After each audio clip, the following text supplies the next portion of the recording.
on this computer. Okay, so hello, this is Dylan Cummings for Rollt.Magazin, here with the GB captain, Phil Pratt. Phil, how are you?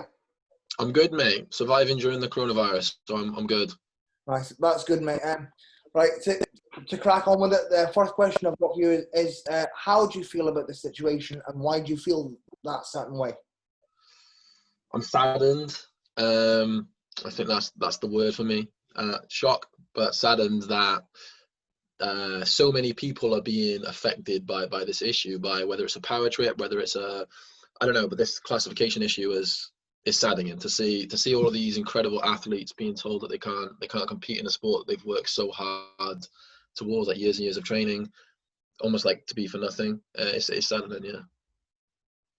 Yeah, I think the majority of the wheelchair basketball community would agree with you on that. I mean, it is saddening when you see players that have like formerly been able to compete in the Paralympics and now they're being told not to. But yeah. With that being said, obviously the IPC have their own definition of disability, and linking into that, would you agree that disability is subjective? For example, what you or a certain organisation, what you or a certain organisation think a disability is may differ from another organisation, as is the case here. So, yeah, would you agree that disability is subjective? Well, it's like the classic saying that I feel is going around at the minute. There's no two disabilities that are the same.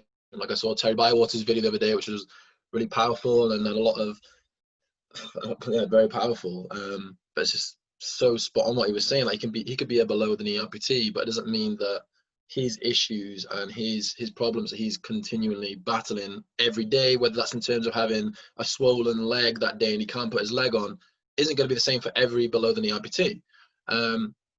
It's so tough to kind of put these disabilities into 10 categories. That's for me, I'm struggling to kind of comprehend is what happens to those guys who are not in those 10 categories. Like, where do they go?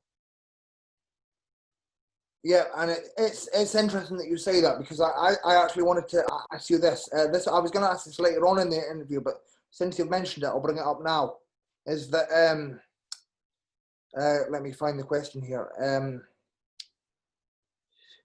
Sorry about this, mate. There are a lot of questions. And no worries.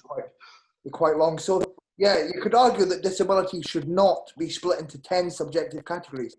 However, there is no denying that the IPC code covers a wide range of disabilities, however, not all of them. In your opinion, why should a wider range of disabilities be considered to be added to the code? I just feel like there are more and more disabilities that are around now, and there's so many different types of them. Like I have, for example, my disability is the same as like the international like tennis superstar Gordon Reed, but we are so different. So I just don't think that there has to be more. Obviously, IPC are amazing what they've done. Paralympics is like unbelievable. It's phenomenal. But at the same time, it's like, why are we restricting it? Why are we only giving 10 categories? Why are we not really looking into depth of a George Bates or a David Eng? There's got to be more we can do, for sure. Yeah, and it's you say there's got to be more that we can do. So what would you suggest that we do and that the IPC does? It's tough. I think that's the conversation on everyone's minds right now. Is what as athletes, as coaches, as staff can we do to help this? But for me, my honest opinion, like the short term, I guess the solution for short term has to be that the athletes who qualified for the Paralympics last year, and the Europeans and the Asian qualifiers in the American Paralympic Games, if you were in that group, you should be able to compete at Tokyo. It's way too late notice right now short notice to tell them you can't. For a George Bates, you can't go. To tell Annabelle Lindsay, you can't go. To tell David Eng, you can't go. Like right now, like so soon. Post Tokyo, I feel like there needs to be a shift. There needs to be more conversation to be had. There needs to be a better relationship between the IWBF and the IPC. Maybe both parties could learn something from one another. Maybe IPC aren't seeing certain things that IWBF are in terms of their classification, and vice versa. I just feel like all round there's got to be conversations to be had. There has to be player representation, speaking to IWBF for our thoughts. Yeah. Yeah, so it's interesting that you say that that's the short-term goal. The short-term goal is to do stuff post-Tokyo. How would you expand that and look at the long-term goal? I think for me, long-term goal, there's got to be there's got to be a wider range of disabilities that are able to play our sport. For me, it's difficult because you don't want to get someone who's not disabled, someone who has who's like pulling a leg, if you like, who's not disabled, who doesn't have a mobility impairment, and they're kind of blagging it, and they're going to Paralympics, they're taking gold medals or spots in the team from people who deserve it. But at the same time, I feel like in this day and age, there are so many new disabilities. There's so many. Even if it's not a disability, I don't know, like something to do with pain. Like my mum suffers from fibromyalgia, and she had to go to court to try and like prove her case on that. Like she's in constant pain. Just because you physically can't see it doesn't mean it's not there. It's just it's so broad. There's so many different disabilities and impairments going on. And for me, how I want to see the sport in years to come is, or how I think it should be fair is, if you can't play the able-bodied basketball for an impairment you have or for a disability, you should be able to play wheelchair basketball, and that only makes the sport better. Apologies to my dog, by the way, he's going crazy. No worries. It's interesting that you say that that if these athletes can't play able-bodied sport, then they should be able to play disability sport. However, some would argue, sorry to put you on the spot here, but some would argue that as you saw earlier this week, IWBF have allowed those affected by the IPC non-eligible ruling to compete in Euro Cup, and some would argue that if players can still play at that level and possibly make a living from the sport, continue to make a living from the sport, depending on the arrangement with their club team, that they're actually not being penalised because they're still eligible to play the sport, just not the Paralympics. It's tough. For me, it's a huge statement by IWBF, that was a mouthful. And it's something I respect massively. They're still allowing, I don't know, I just hope that there's a way that we can I don't know, not change the minds of IPC or change the classification process or what goes into it. For the time being, it's great. George Bates can continue playing in Madiba for argument's sake. He can still compete with me on a club level. But for me, the issue is bigger than that. I remember when I was a kid, I wanted to play at the Paralympics. I wanted to win a gold medal. I'm sorry, but I didn't want to win Champions Cup. I didn't want to win the Spanish League when I was a kid.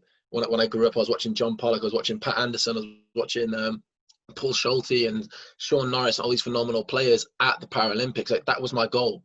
That was like the highest point where I wanted to get to. So it's almost like, I don't know, bittersweet to be like, okay, you can play club ball, but you can't play in the Paralympics. Yeah, like you say, it's bittersweet. And just heading back to what you said earlier, I believe you said, hang on, I want to make sure I get this right. Sorry, mate, it's completely No worries. It's completely blank, gone out my head. Oh man. We'll come back to it. If it pops back in my head, we'll come back to it. Definitely. No worries. So, following on from what you said earlier, what's your opinion on the IPC's definition of eligible impairments, and why do you feel that certain way about the eligible impairments?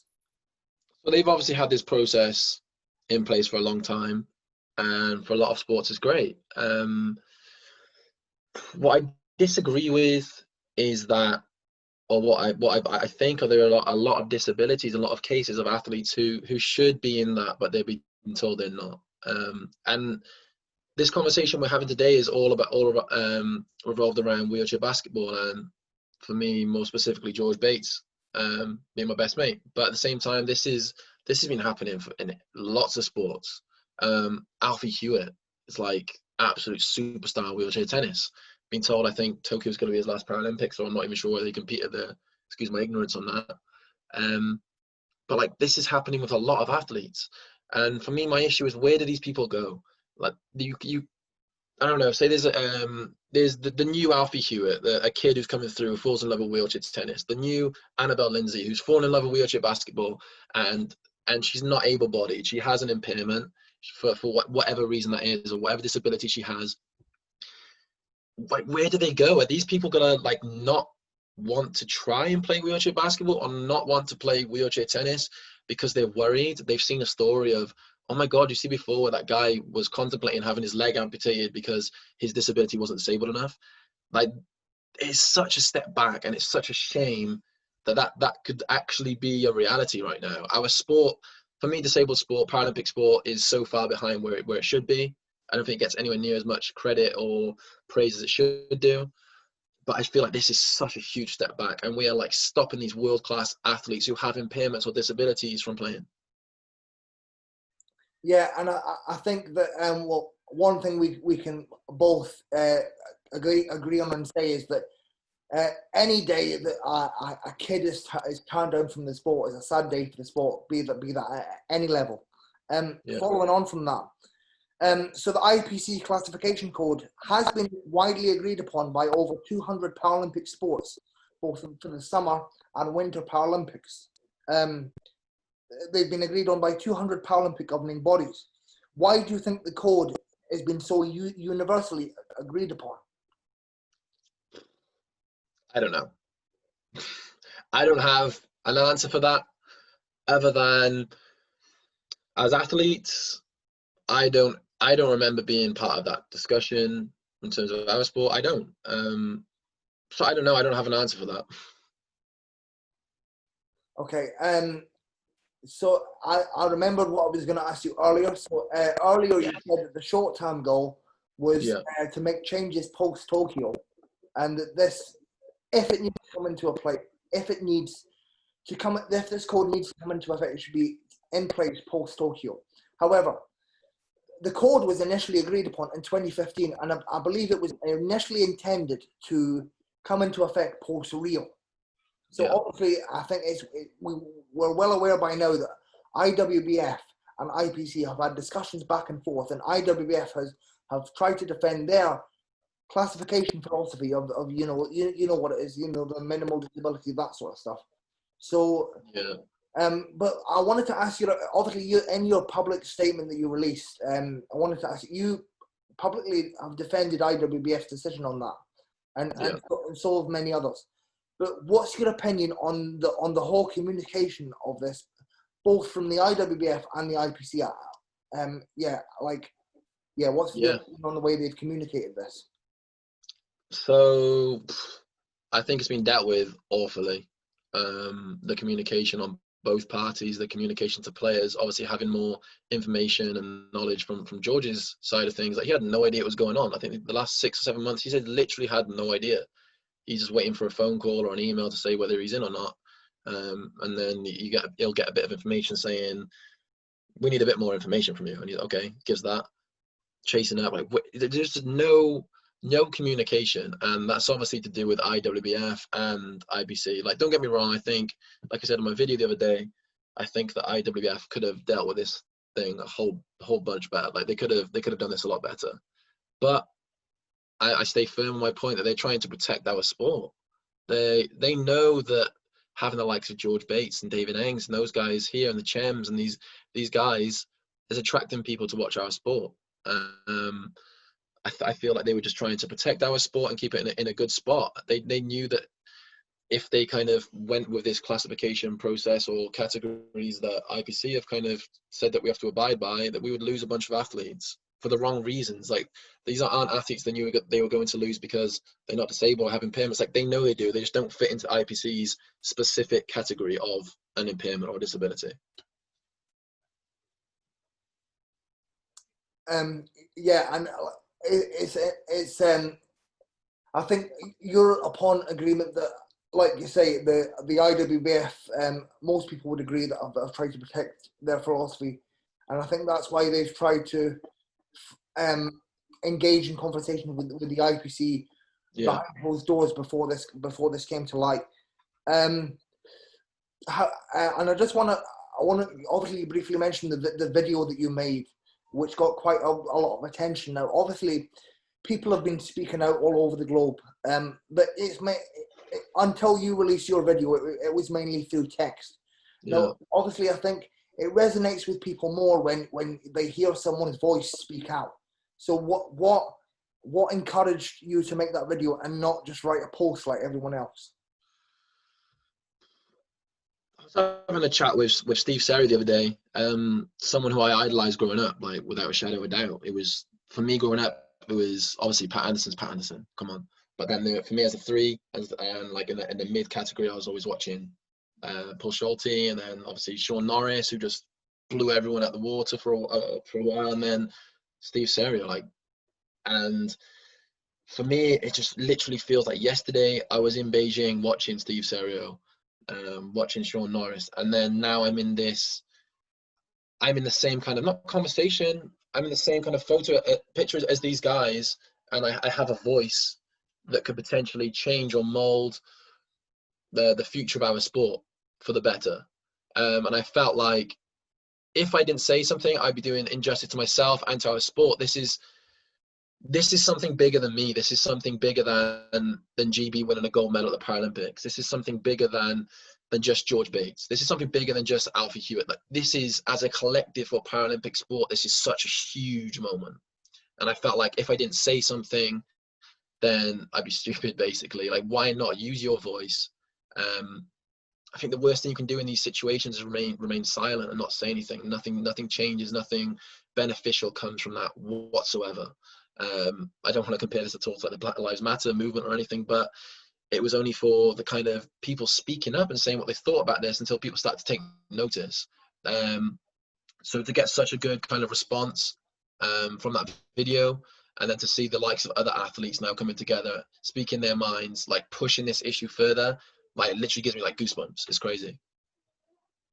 Yeah, and it's good that you mentioned that you had a conversation with a legend like Steve Serio like this, and just bringing back to, like you say, being in the same, now playing against your heroes and that. And I always remember that photo of Worlds after the Worlds final of you shaking Steve's hand, and it's quite a poignant photo.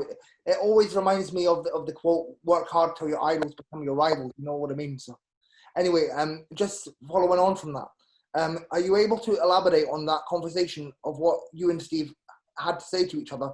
I mean, would that be okay? Or if not, it's okay, because I don't know. Yeah, no, I can say about it for sure. Just about this being bigger than us. You know, we're two rivals. Don't get me wrong. When I'm on the floor against Steve, like, we want to rip each other's heads off. We want to do whatever we need to do to gain an advantage on one another. But for this moment right now, we're almost teammates. This is so much bigger than a rivalry. This is so much bigger than us wanting to win a gold medal. We have the opportunity right now to potentially change this whole process, to change the future of Paralympic sport for the better. And I keep saying, like, this isn't about George. This is about Alfie Hewitt. This is about, I'm sorry, excuse my ignorance, there's so many other athletes that I'm not aware of because they don't speak up. Like, that's my point is, like, I wish these people would speak up, and like, this is a chance. I now I'm aware of this. I want to speak up. I want to push this issue. So yeah, the conversation was just, we need to do something together. We need to kind of push this together as a wheelchair basketball family. And hopefully that will kind of be contagious to the other sports, and hopefully they'll want to kind of push this as well. Yeah, and it's very it's good that you brought up that this is wider than wheelchair basketball. This is about disability sport, and there's 2 points I want to ask you about that. First of all, from the wheelchair basketball perspective, obviously, George has been deemed ineligible by the IPC. He's spoken up. He's gone to the BBC, Sky Sports, Telegraph, you name it. You've not been directly affected by this, but you've spoken up. However, there are some people that have been affected or haven't been affected, and they just haven't. They've remained silent. So, or they've either remained silent or they've sort of accepted this. Yeah. As it is. Why? First of all, why do you think that they have accepted it? I don't know. I was having a conversation with my mum earlier. I'm just saying, like, unfortunately, it's kind of what people do. They just get told something, whether they agree with it or not, and they just kind of deal with it. When I saw Annabelle Lindsay's post, whenever it was, 3 or 4 days ago, just like announcing her retirement, like, I was like, no, don't do that. Don't roll over. Like, let's go. I am with you. I am literally I'm backing you. I have no idea who you are other than you're an absolute baller, but I am with you. Like, for right now, I'm your teammate and I'm going to push this issue with you. And for me, it saddens me a little bit, saddens me a lot, sorry, to see teammates or whether there's other international players not want to speak up about this issue, whether that's because they're scared of the repercussions or they're worried about a spot on the team, or whether I don't know, they're worried. Speak up. Like, you might offend somebody, but this is such a huge issue right now. Please don't just remain silent. Please don't accept your fate.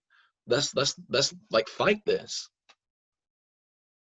Yeah, and it's another point I wanted to make around this is it also works in reverse. Like, I know some people privately, and I'm not going to name names, that have that disagree with the majority, and like they're not willing to speak up and say the opposite because of the backlash that they might receive from the majority of the community. Why is it important for other people to speak up and present potentially opposite views? I mean, it's healthy now. It's healthy to have a disagreement, and I respect everyone's views on this issue. There's no right or wrong way to look at this, other than if you feel there's injustice being done, you should speak up. Like I was saying, I respect everyone's views, whether they're agreeing or disagreeing with this. Have a voice. Like, people talking about this is just going to get this bigger and bigger, and hopefully the people who need to see this or hear this will hear it because of these conversations people are having, whether it's in agreement or disagreement. Yeah, and it's interesting that, like you mentioned earlier, that like everyone is sort of like a family. Like now, like I think there's a big family feel within the wheelchair basketball community anyway, which is why I think I love it so much. Like, if there wasn't such a big family feel, I don't know if I would feel as passionate about it as I do. Obviously, you have connections within other sports because you play tennis. I know you know Gordon Reid quite well, and obviously I know Gordon Reid obviously from being Scottish and playing basketball with Glasgow Rocks. But yeah, I wouldn't say that the bond is that strong between the wheelchair basketball community and other disability sport communities.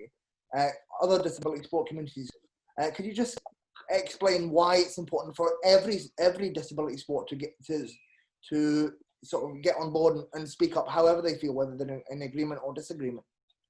Well, I think it's tough. We're usually in our own little bubble of wheelchair basketball or whatever sport you're involved in. You're in your own little bubble, you're training, you're working towards the next big event. So it's hard to kind of have those conversations with other sports. But when it's an issue that's affecting the vast majority of Paralympic sports, I feel like people need to have those conversations. Like, why wouldn't you? For me, it's important to kind of, I'm getting a bit lost here, but I'm just thinking, like, when you go to the Paralympic Games or in the Olympic or Paralympic Village, you're all together in that one or those 2 weeks together with Team GB. You're in the elevator. You're with like Ellie Simmons. You're with Gordon Reid. You're with Johnny Peacock. You're with all these guys, and that moment you're all kind of a family. And I feel like we do have great connections with these other sports. I'm just talking from like a GB perspective right now, and I feel like those conversations need to be had because without a doubt they'll be going through the same issues.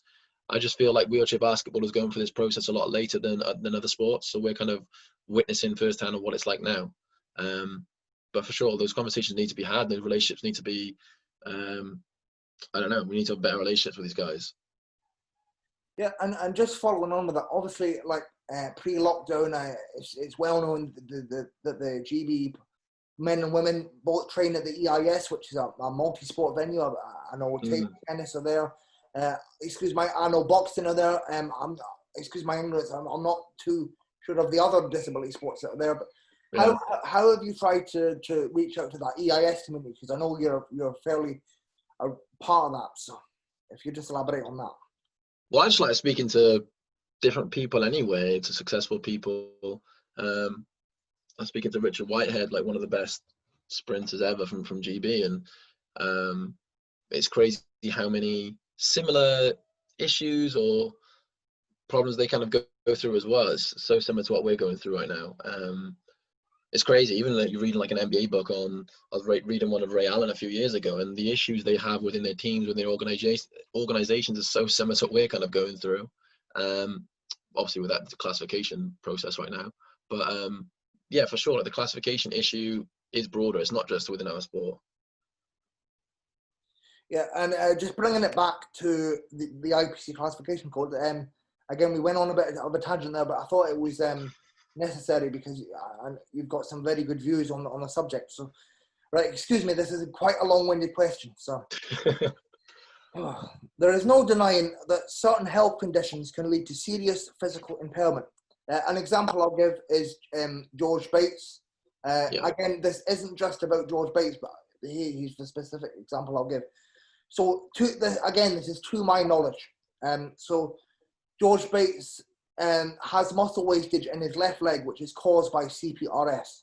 Yeah. So you could argue that the muscle wastage, which is the physical impairment, is caused by CPRS, which is legally and lawfully right now currently listed as a health condition.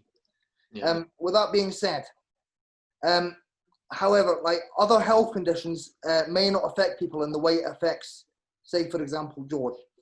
It's very much a specific case-by-case basis. In your opinion, why should the IPC at least take into consideration the health conditions that can cause permanent physical impairment, such as George's muscle wastage? Can you say it again? I'm joking. So yeah, like I was saying before, one of my other points is kind of referring to this as well. There's no black and white disability anymore. There just really isn't. Like you're saying, George, he gets that pain, so he physically can't use that leg. His left leg is as skinny as mine, like genuinely is. And I'm someone who's been wheelchair bound to the age of 3, who's not been walking since that day. So you're telling me he doesn't have an impairment? Just because his specific disability or wording of his impairment doesn't fit in those 10 categories, you're saying he's out. Like, let him give you his case, his full case of his difficulties and his impairments, his muscle wastage, his range of movement, everything else that he's got due to that fact. I just feel there's got to be more than just, these are your 10 categories. If your disability doesn't fit into that, or your impairment, like, you're out. There's got to be something more you can do than this. Yeah, and this leads me on to my next point now. In your video, you mentioned that, again, we'll use George for an example, and I'd just like to reiterate, this is not just about George. This is about every athlete that's been affected. But in your video, you used George for an example. So you said that George is registered disabled in the UK. For example, he has a blue badge. Now, this leads me on to my next question, is that different countries have different definitions of disability. For example, I looked up that obesity is one of the biggest quote-unquote disabilities in the UK.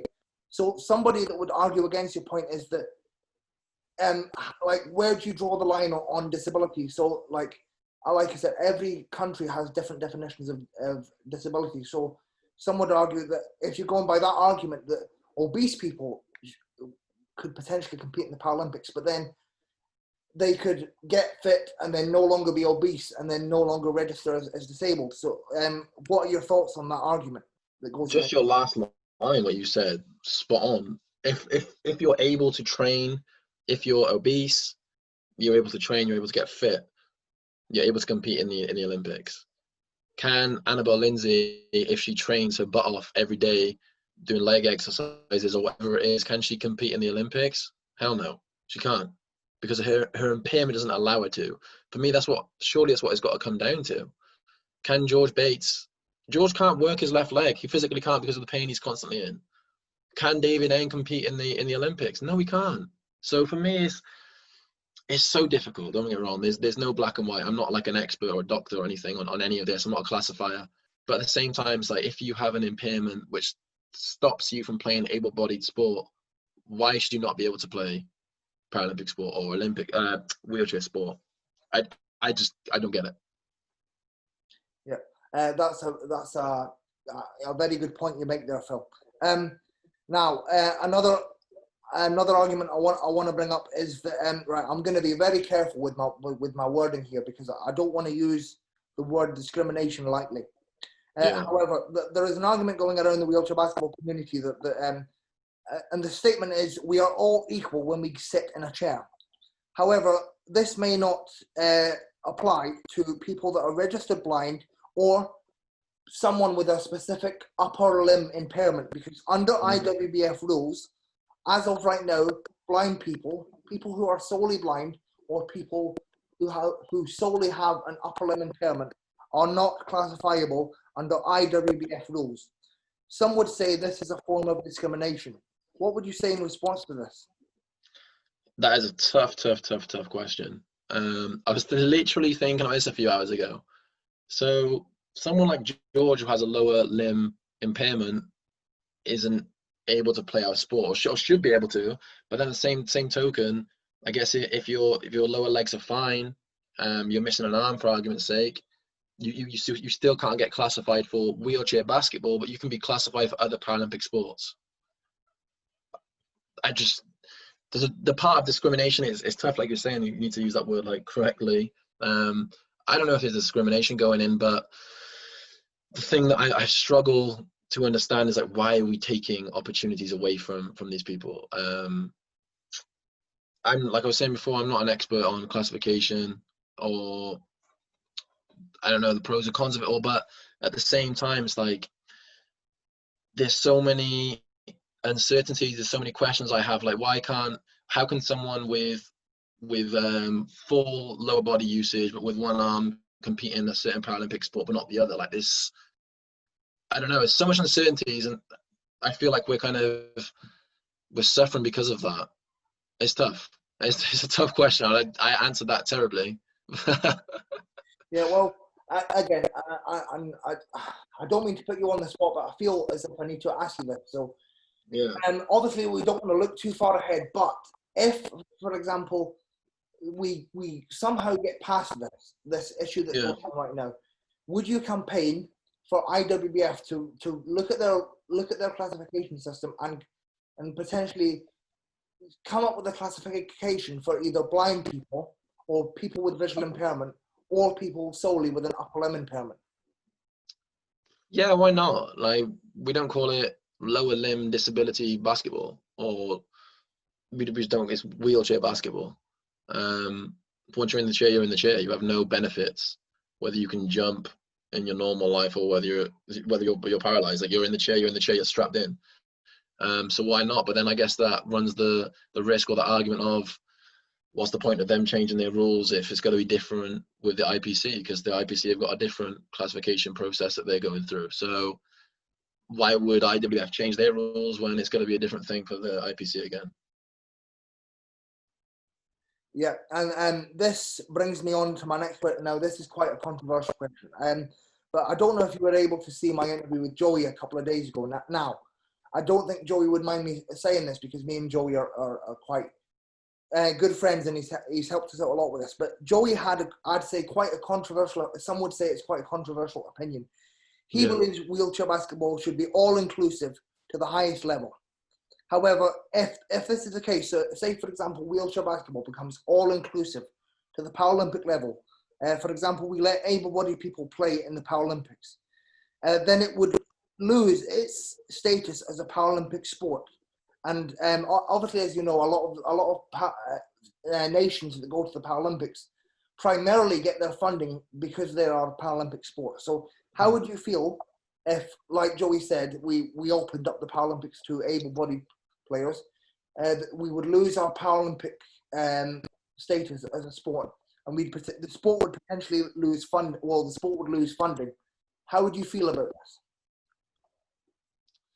Well, for me, I don't feel like the solution right now is to open our sport up to able-bodied players. Like, we're struggling to get people who have impairments or disabilities classified.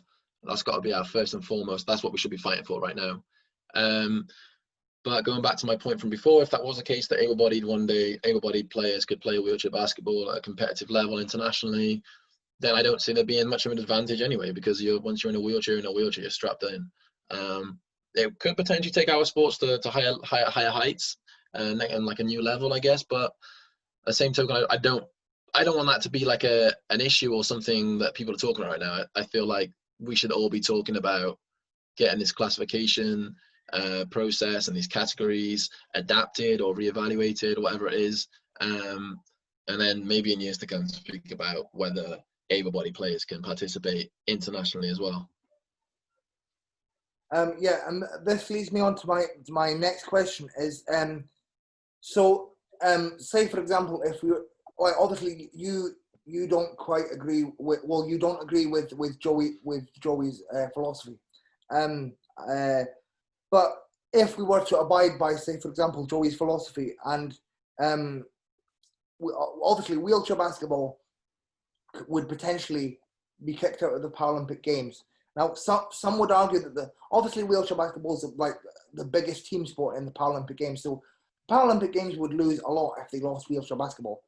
But at the end of the day, they have thousands, hundreds of other sports that are at the Paralympic Games. However, if wheelchair basketball was to leave the Paralympic Games, would you feel it would be the same, or would you think it would be missing something because we're not a Paralympic sport?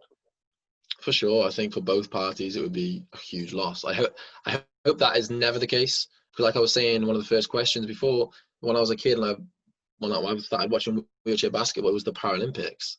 That was always the draw. That was always the end goal. Was I want to get there one day. I want to win a gold medal. I want to win a medal at the Paralympics. So it'll be a huge shame. I feel like for the Paralympic side of things, not having wheelchair basketball there would be a huge loss. It would be like, without a doubt, be a gap that I don't feel like anyone would be able to fill with a different sport.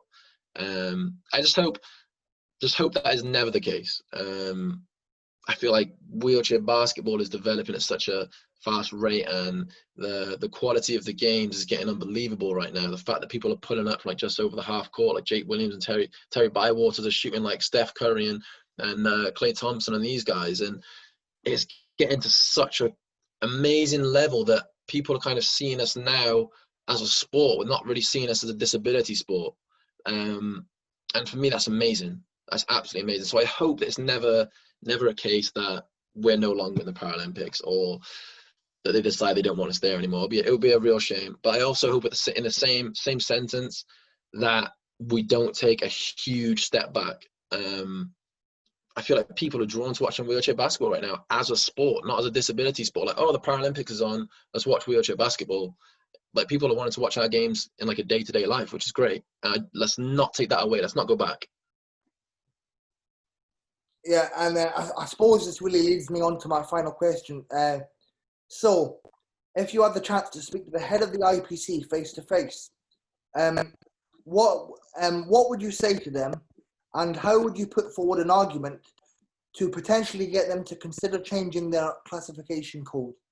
Yeah, I guess if I was to have that conversation with the guys high up with the IPC, it would be, let's move forward together. I don't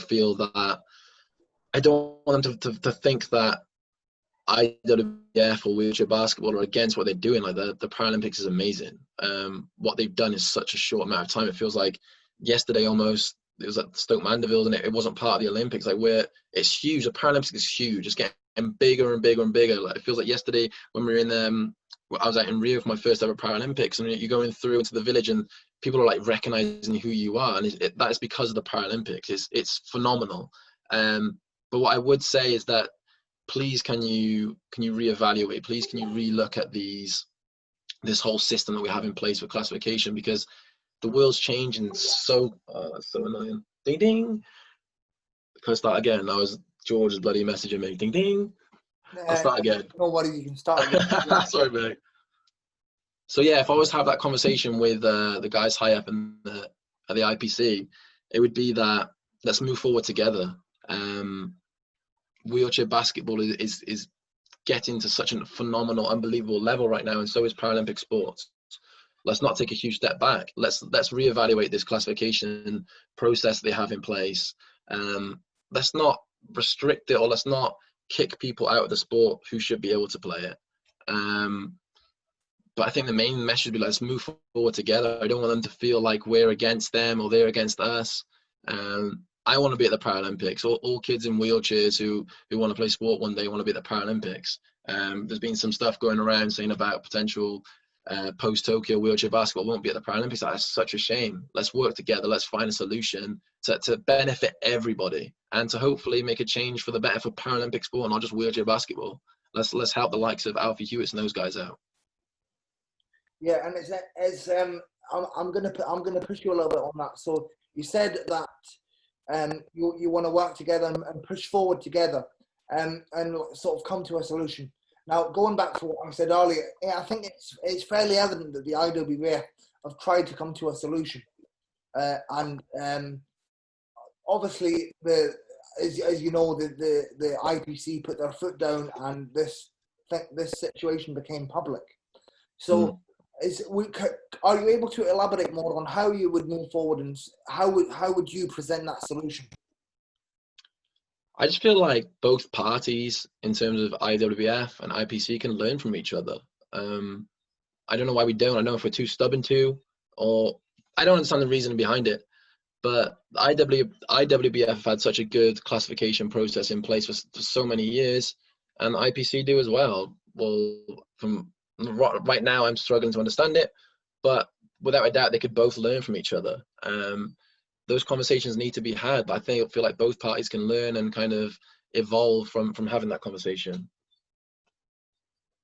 Yeah, and again, are you able to elaborate on what they could learn from each other?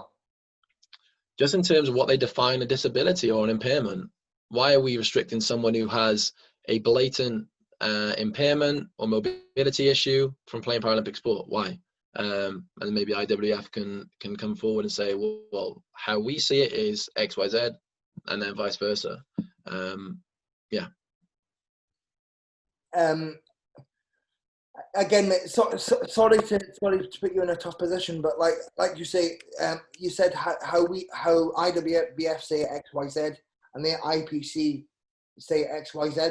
That in theory, that argument could go back and forth, and some would argue that it doesn't help the athletes that are being affected. So, are you able to elaborate more on that? Again, mate, sorry to put you on the spot. No, it's fine. So, I don't know. I guess for me, I feel like I'm going in circles, but the thing that I'm so strong about is if you have an impairment or a mobility issue which doesn't allow you to play able-bodied sport, you should be able to participate in Paralympic sport. For me, that's it. Otherwise, you're left in this middle of nowhere, no man's land, where it's like, what do I do now? I can't play Olympic sport because my leg doesn't allow me to do that, or whatever it is, impairment you have. But I'm being told by the IPC that I don't fit that category. The conversations that they have to have has got to be around that. What happens to those people in no man's land? There has to be somewhere for them. Yeah, and like I said this earlier, but I think that is where the majority of the wheelchair basketball community would agree with you on that. Final thing I'll say is an argument that's been presented, well, a solution that someone has said to me, and I'm going to leave them unnamed. But so they've suggested that potentially a sub-clause should be added to the IPC code. I'll link back to what I said earlier. So, like, again, I'll use the example of George, and I'll say once again, it's not just about George, it is about everyone. So, like I say, George, I think it's fair to say that George's muscle wastage is the impairment. Yeah. And his condition is CPRS. So, someone said to me that there should be a subclause to prove how someone's health condition can lead to their physical permanent impairment, and it's on the athlete to prove how their health condition affects their physical mobility / physical impairment, whatever you want to call it. So, would you, first of all, agree with that subclause, and are you able to elaborate on that a little bit more? Sorry for such a long-winded question, but it's a complex situation right now. No, for me, that's it. That is absolutely spot on.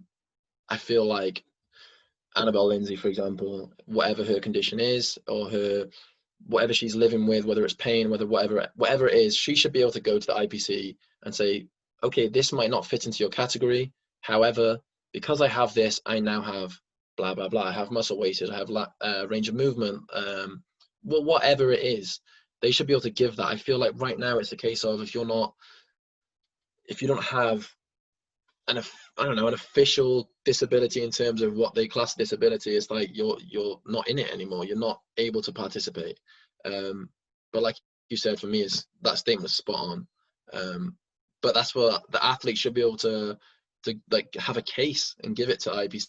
Okay, this might not fit your category. However, because I have this, because of this pain that I'm experiencing in my leg constantly, and I can't put any weight through it at all, I have muscle wastage, which stops me from doing blah blah blah. For sure, for me, that's the answer.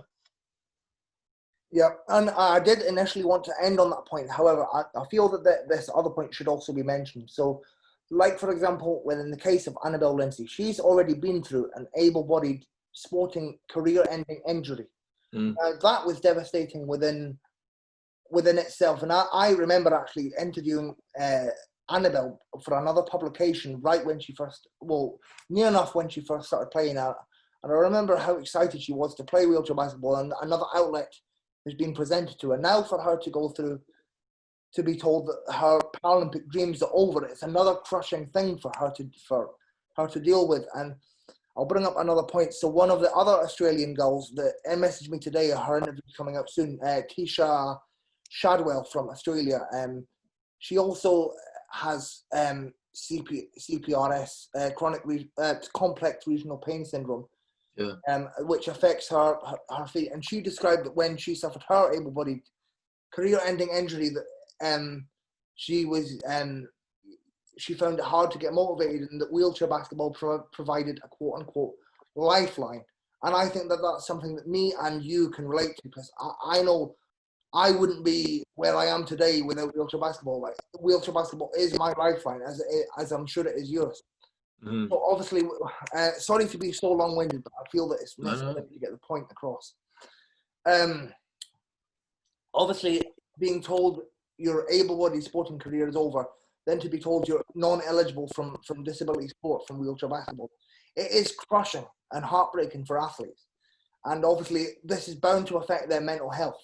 Yeah. So, and obviously, I do hope that all the athletes, and not even just all the athletes affected, but everyone in the sport, is receiving the mental health support that they need. So, to finish off, could you just elaborate on mental health and why it's important to look after it, especially during these traumatic times for wheelchair basketball and disability sport in general? It's huge. It really is huge. Trying to stay in a good kind of mental spot during these hard times. I'm just somebody, I would say, this is one of the only times I'm lucky to be as disabled as I am, because I'm not having a question over my head, can I play or not? Like, I know I can. However, for these guys, I can't even imagine the stress and the trauma that they're having to go through right now. Like you're saying, for someone like Annabelle Lindsay, who had a career-ending injury, before, to be given that almost like a lifeline or second chance at competing at sport at highest level, and she's like, this is unbelievable. It's almost like a God's gift. Oh my God, I'm able to compete again. This is amazing. I'm me again. I'm in a good mental spot. And then to be like, hang on a second, let's take that away from you again. For me, it's like, it's just, I can't, like, just thinking ever so slightly about that. It's the worst. It must be the worst feeling. And even more so, it's like, well, where do I go now? She had a career-ending injury, and then she found Paralympic sport. She's unbelievable at that, and now you're told you can't do that. Where do you go? Where do you go? Obviously, it's going to be super important to have. We've got really good sports psychs within British wheelchair basketball who've taken care of George, and obviously our teammates are behind him, supporting him. But at the same time, it's tough. I don't want the kind of message or the takeaway to be like, let's help them as they transition out of sport. Let's help them to stay in the sport. Let's find whatever method we need to do to keep these guys in our sport. Because like I was saying before, the wheelchair basketball community and world is like a huge family. We can be rivals. Like I was saying about me and Steve earlier, we're rivals, but right now we're a family, we're teammates. We're pushing this issue together. let's not give up. Like, please don't give up. Please don't roll over. Please don't accept this is your fate. There's got to be something we can do. There has to be. This isn't the end for George. This isn't the last This isn't David Eng's last game. Like, this is going to be his last Paralympics. Let's send him off in the right way. The guy's absolute legend of our sport. Let's not let him kind of go down or be taken away from our sport like this. Let's see Annabelle Lindsay dominate in the next 10 years of women's wheelchair basketball, because that's what she deserves, and that's what the world of wheelchair basketball deserves.